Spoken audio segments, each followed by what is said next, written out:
Thanks to you at home for joining us this hour. All right, well, the federal criminal trial of the president's campaign chair is going to go to the jury tomorrow. The defense and the prosecution have both rested their respective sides of the case. Closing arguments will be tomorrow. The judge in this case likes to keep the closing arguments from both sides to one single day in the courtroom. And so because of that, we have every reason to believe that the prosecution will start their closing arguments on time. It'll go an hour and a half to 2 hours, depending on how long the prosecutor is able to convince the judge that he should be allowed to go on. And then after the prosecution, there will be the closing argument from the defense, and then the jury will get it. And of course, there's absolutely no way to tell how long the jury will deliberate on Paul Manafort's fate. If the president's campaign chairman, Paul Manafort, is convicted, we should keep in mind that that would probably mean that this particular criminal case against Manafort would keep going. Because Paul Manafort, of course, would have the right to appeal if he is convicted. Also, and I think it's now increasingly important to start keeping this in mind, just as a national political matter and as a national matter of the rule of law, because of the nature of this case, because of who Paul Manafort is, because of who he was on the Trump campaign, it is also possible that at any point in the process from here on out, the president himself could decide to intervene in this case, could decide that he's going to issue Paul Manafort a pardon.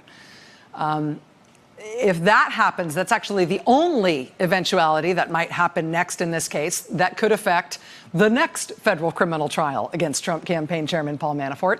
I mean, if he's pardoned by the president, which of course could happen at any moment, all bets are off in terms of what happens. But provided he's not pardoned, whether Paul Manafort is acquitted or convicted by the jury that will start deliberating his fate tomorrow, he's due to start a second federal criminal felony trial in federal court in Washington, D.C. in just a few weeks. That's next month. That next trial of Paul Manafort will be before a different judge, in a different courthouse, in a different place, with a different jury. It may even have some different lawyers arguing it on one or both sides. But now we are coming to the end of the first trial. We're starting to look ahead toward that second trial. And it is striking that prosecutors from Robert Mueller's office, the special counsel's office, they have steered this first Manafort case to be much more about the Trump campaign than we thought it was going to be at the outset. That may affect the president's thinking about whether or not he wants to try to intervene in these cases to spring Paul Manafort by pardoning him. This first federal criminal trial of Paul Manafort in the Eastern District of Virginia had its last witnesses on the stand related to something having to do with the Trump campaign. They had their last motions argued in court today related to something having to do with the Trump campaign. And the last batch of physical evidence the prosecution introduced in court was, again, about this one part of the Manafort case in Virginia that is related to the Trump for President campaign. And we knew at the outset of Manafort's trial that there might be some mention of this stuff during the Manafort trial. We definitely didn't know that this was where the whole Manafort trial was going to end up at the end.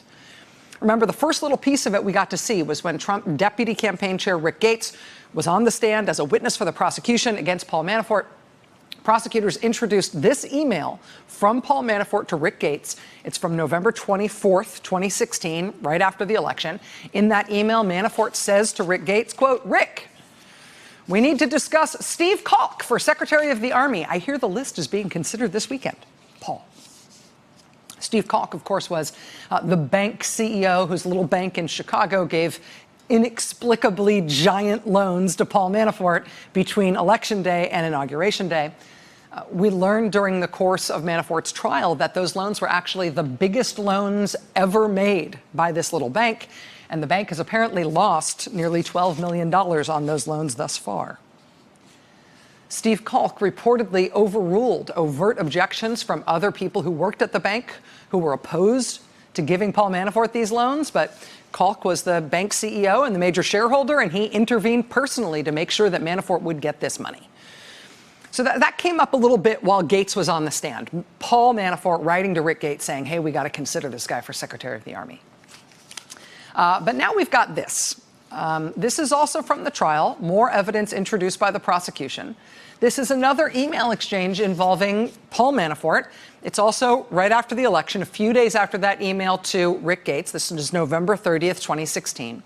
And this piece of evidence shows that Manafort sent on to Jared Kushner during the presidential transition his recommendation that Steve Kalk, this little bank CEO from Chicago, should be considered for Secretary of the Army or for any one of several other high-profile or cabinet-level jobs in the new administration.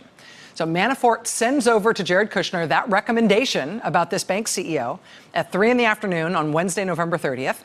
That night, by dinner time, Jared Kushner sends back his response. And Jared Kushner's response to Paul Manafort is 2 words: on it!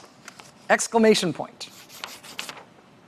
So it's not every day you get, concrete black and white evidence that a successful presidential campaign was doling out senior job prospects for the new administration to people who literally gave millions of dollars in cash to the campaign chairman. This is kind of a historic moment for us as Americans, right? It's nice to be here with you for this moment. Oh, remember where you were when you learned?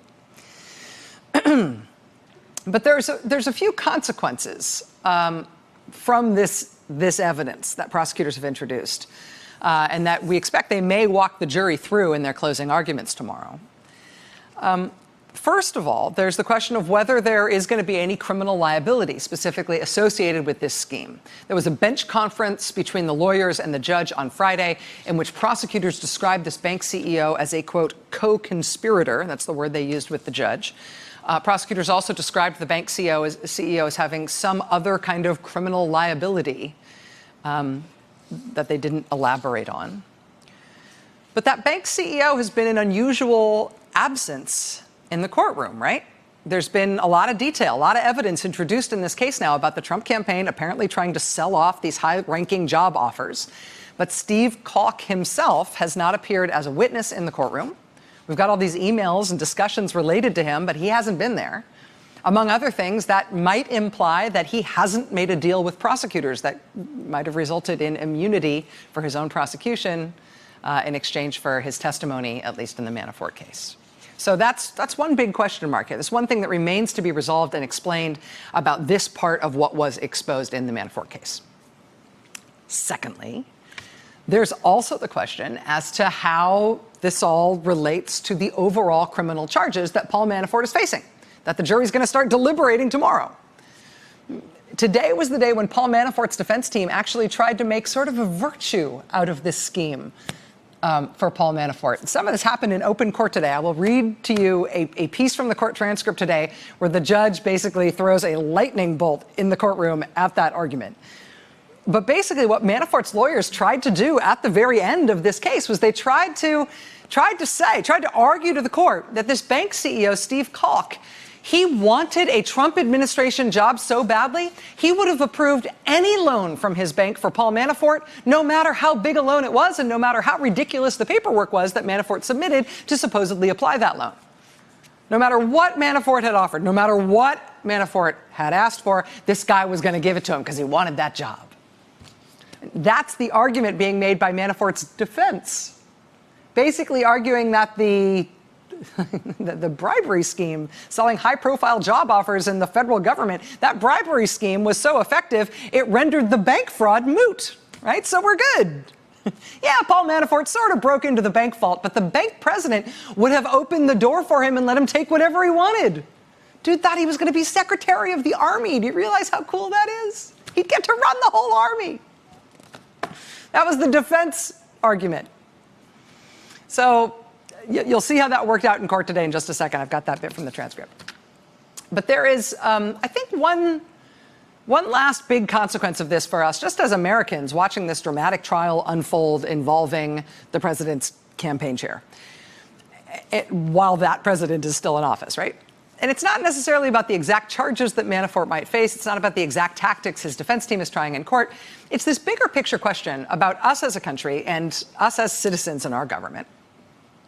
This weird turn in the Manafort trial has now shown this interesting light on what grounds the Trump administration actually considered people for high-ranking positions in the federal government when they were setting up the new administration.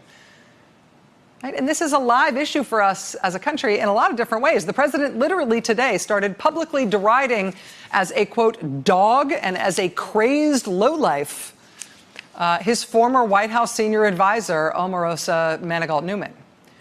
And, you know, it's this interesting tabloidy spectacle for the president to be calling a former White House official those kinds of names, for him to be attacking her the way that he is. But in those attacks, the president, right, implicitly raises some very serious concerns about who gets into the White House, right? About his own ability, his administration's own ability to hire people for senior jobs in the federal government, including the White House. I mean, when the president calls his former White House senior advisor a crazed lowlife today, it's as if he has no idea how that crazed lowlife got hired into the White House to be his senior White House advisor in the first place. Yeah, who hired her, big guy?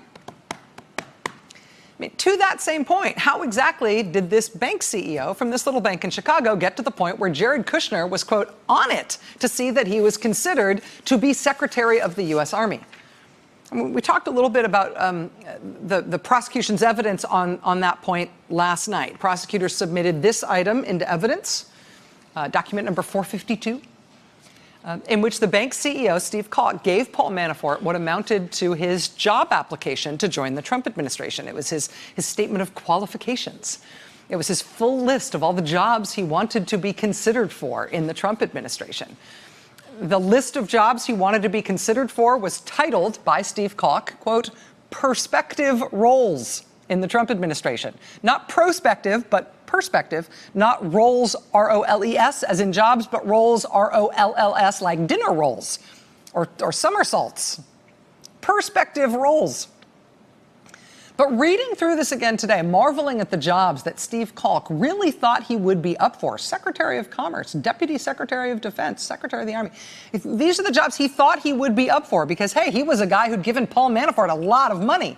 I mean, what strikes you about the fact that Manafort, the former campaign chair, was selling this guy, and in fact had installed this guy on a formal economic advisory commission advising Trump, and he was telling Rick Gates, who was working for the Trump transition and the Trump inauguration, that this guy needed to be considered for running the Army, and he was stovepiping this recommendation right to Jared Kushner, and Jared Kushner said he was on it. I mean, what strikes you when you look at the way this guy represented himself as being interested in all these jobs and qualified for all these jobs, is that it's sort of nuts to think that this guy would have been remotely considered to be qualified for or considered for any of these jobs. I mean, beyond just the misspellings at the top of the page. I mean, Mr. Kalk's competence, character, commitment, and loyalty mark him as someone who will uniquely serve in the role, misspelled again, R-O-L-L, the role, the somersault, of the Secretary of the Army for the Trump administration to great effect. What? Mr. Kalk has developed his expertise in a variety of cutting-edge frameworks associated with strategic and innovation planning and implementation. Excuse me? Mr. Kalk possesses a deep reservoir of competence. He has verifiable acumen. His financial acumen, see, somebody looked up a new word, financial acumen, academic proficiency, and national reputation is without equal in the area of financial management, budgeting, analysis, and planning. Yeah, I'm sure there's nobody equal in national reputation when it comes to budgeting and financial management. Nobody equal in terms of their national reputation to this guy who runs this tiny bank in Chicago that gave gigantic cash loans to Paul Manafort between the election and the inauguration, loans that didn't get paid back. He is without peer in terms of his national reputation for budgeting. What? It's nuts, right? But something about his interactions with Paul Manafort and the Trump team made him actually think he had this job in the bag. The Wall Street Journal has previously reported that after the inauguration, Steve Kalk actually called the Pentagon and asked to speak to people at the Army about what he needed to know to get up to speed for his new job. Well, we also now know from this new evidence introduced by prosecutors that apparently he was not only prepared to take up this job himself and looking to the Army to start his briefings because he figured he would be Secretary of the Army, he was also offering other jobs to other people who he thought he'd bring on to work for him. Quote, Mr. Kalk himself says, talking about himself in the third person, quote, he has already identified highly experienced candidates for all key positions reporting to the Secretary of the Army and can have that team onboarded within 30 days of confirmation. All onboarded. Clearly, this is your guy. And look at the title of this thing. Look at the title. The title is literally Qualification Memorandum on behalf of Stephen Kalk articulating his qualifications. Yeah, they're quality qualifications, I'm sure. So, again, there's this list of prospective roles, ROLLS, all the jobs he wants in rank order in the Trump administration. Elsewhere in the document, he misspells the word role in the same way again. But look at this. Just a few lines down in the next paragraph after he misspells role again, he actually gets the word correct. See the first word in the paragraph there? He misspells the word role everywhere else in the document, but in this one paragraph, he gets it correct. And weirdly, this whole paragraph in his sort of resume qualifications pitch thing, this whole paragraph is cogent. It's the only paragraph that is cogent. And that sounds like it wasn't reverse translated by machine from a couple other languages. Because this one paragraph stands out as being the only normal paragraph in Steve Kalk's application to be Secretary of the Army or a number of cabinet officials, we actually Googled this paragraph, and it turns out this part of Steve Kalk's qualification memorandum was just copied directly word for word from Wikipedia, which is why it makes sense as opposed to everything else he wrote. Just cut and pasted from the role and responsibilities, ROLE, role and responsibilities of the Secretary of the Army. That's the Wikipedia page from 2016, which we have screenshot on the bottom there, and there's the paragraph from Steve Kalk on top, which is exactly the same. If you want, we posted it on the screen in case you want to like clip and save that and post it on your refrigerator as a reminder of how exactly the Trump administration was on it, considering people for jobs like running the U.S. Army during the presidential transition, when the only time they made sense and stopped misspelling even very basic single-syllable words was when they were copying and pasting directly from Wikipedia, like freshmen. Actually, freshmen are nice. They don't deserve that. I'm sorry. But it's before you get in trouble and you realize that you can't do that, right? You'll get caught. So as the Manafort case goes to the jury, the big question, of course, is how the jury is going to decide Manafort's fate, right?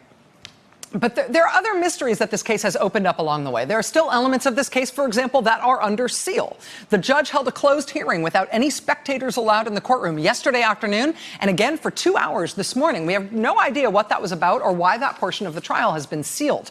Informed speculation from people who know how these trials tend to go suggested that there might be some issue that the defense raised about something going wrong with the jury. After Manafort's defense team rested today without calling any witnesses, the defense team gave a short statement to the press. One of Manafort's defense lawyers said, quote, Mr. Manafort just rested his case. He did so because he and his legal team believe that the government has not met its burden of proof. It's basically just a short statement from the lawyer saying, here's what you should read into the fact that we didn't call any witnesses up to the stand to stand up for Paul Manafort.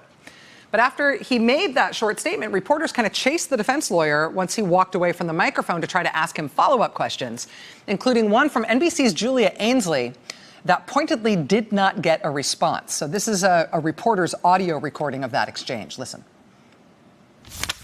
And what do you say to those who would say this makes your client look guilty? Well, we live in the United States of America.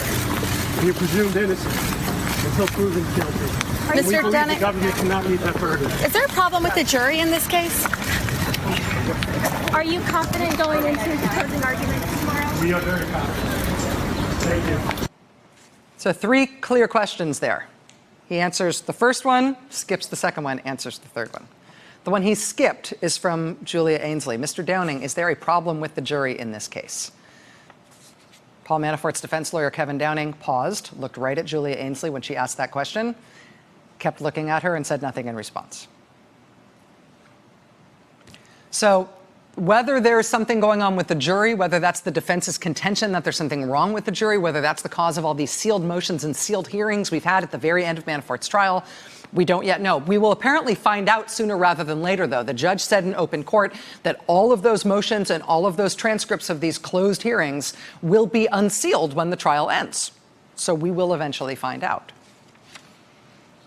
As I mentioned, though, Manafort's defense lawyer basically tried to explain to reporters today why no witnesses were called to stand up for Paul Manafort on the defense side of the case. In court today, that included a sort of lengthy, at least a fulsome description of why Paul Manafort wasn't standing up on his own behalf to testify as a witness in his own defense. And here's how that went in court today. The judge. Now we turn to the fact that the government has rested, and now it is my obligation to ask the defendant, Mr. Downing, does the defendant wish to offer any evidence? Mr. Downing, the defense lawyer, the defendant rests, Your Honor. The judge, all right. Now, the defendant is not required to present any evidence. All this is being done out of the hearing of the jury. But I do have to question, voir dire the defendant, to ensure that it is his decision that he does not wish to testify. Does he wish to testify? Mr. Downing, he does not. The judge, Mr. Manafort, would you come to the podium, please, sir? I need to confirm, Mr. Manafort, that you understand that you have an absolute right to testify before this jury. You also have an absolute right to remain silent before this jury. If you remain silent, then the court will instruct the jury that the jury may draw no inference from your silence. Indeed, if you elect to remain silent, I will instruct the jury that when the jury retires to deliberate on its verdict, the jury cannot even discuss the fact that you have not testified, because your right to remain silent is absolute under the Constitution, and you may not be penalized for exercising that right. Now, I'll end by saying again, you do have the right to testify. Have you discussed this matter with your counsel? Paul Manafort, I have, Your Honor. The judge, and are you fully satisfied with the advice and counsel you have received from your lawyers? Paul Manafort, I am, Your Honor. The judge, and have you decided whether you wish to testify? Paul Manafort, I have decided. The judge, do you wish to testify? Paul Manafort, no, sir. The judge, you may be seated. Paul Manafort, thank you.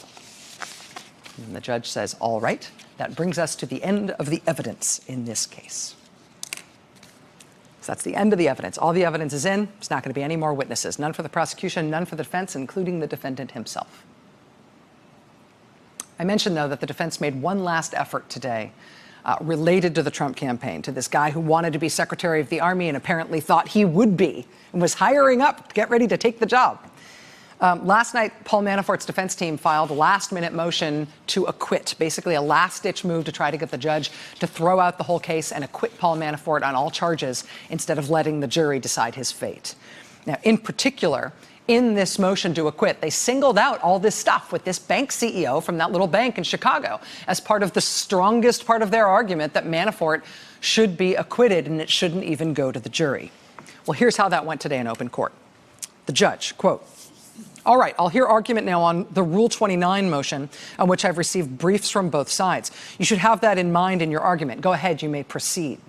Manafort's defense lawyer, Your Honor, we obviously have made a motion to dismiss, well, Rule 29 motion as to all the counts in the indictment, but specifically have briefed the counts in the indictment that relate to the lending arrangements entered into with the Federal Savings Bank. We've highlighted that, Your Honor, because we think the evidence at this point has not demonstrated that any statements made to the bank were material to its decision to lend. And that is an element of the offense that the government must prove beyond a reasonable doubt. So this is the defense saying, yeah, Paul Manafort may have given fraudulent or fake or bad information to the bank as part of the application process to get those loans, but that didn't matter. He was going to get those loans anyway. He was offering this dude amazing jobs in the Trump administration in exchange for the money. So it doesn't matter what fraudulent information he tried to pass off on the bank.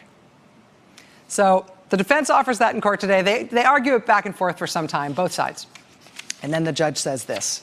The judge says, quote, all right, I have reviewed that. In the end, I think the defendant makes a significant argument about materiality, but in the end, I think materiality is an issue for the jury. They're going to decide whether on the evidence they think it was material. That's the way it should be. It's a jury issue. And that's true for all of the other counts, not just the counts we're discussing, which is the Federal Savings Bank, but the other counts beyond. The tax counts and everything else. Those are all jury issues. They, the jury, will be instructed and they will have to make a determination. So the motion for judgment of acquittal, pursuant to Rule 29, is denied. Now, at this point, I think probably what happened is reporters got up and ran out of the courtroom to go file their stories. He's not going to be acquitted. The judge isn't dropping the thing. It's going to go to the jury. Because the next line in the transcript is the judge saying, we have this bit, yeah. The judge says, next line. Now, let me confirm that then there's an M dash. And then he says, anyone else need to leave the courtroom? And then the response in the room, according to the court transcription, is laughter. So, last-ditch effort to acquit Paul Manafort on all charges before the whole thing went to the jury. That failed, rejected in total. The effort to make it a good thing that Paul Manafort was bribing the bank CEO with Trump administration job offers, that appears to have not gone over with the judge either. At least he thinks the jury should hear about that themselves. But as of tomorrow, we will have closing arguments, and then we'll be waiting on a verdict. And then alongside that verdict, we'll be looking to, clean up all of the other stuff that came up over the course of this trial. What was sealed that may or may not have had something to do with the jury? What was sealed that may or may not have had to do with Rick Gates and his involvement in other active, ongoing cases being investigated by Robert Mueller? Any potential criminal liability or other repercussions related to the evidence that the Trump campaign tried to sell cabinet seats and Pentagon positions in the new administration in exchange for cash? I mean, Jared Kushner says he was on it. Did he know what it really was? And there are more loose ends here in terms of stuff that was opened up during this trial, including a big one exposed today by the Associated Press. We will have more on that coming up tonight. Stay with us. Hey there, I'm Chris Hayes from MSNBC. Thanks for watching MSNBC on YouTube. If you want to keep up to date with the videos we're putting out, you can click subscribe just below me or click over on this list to see lots of other great videos.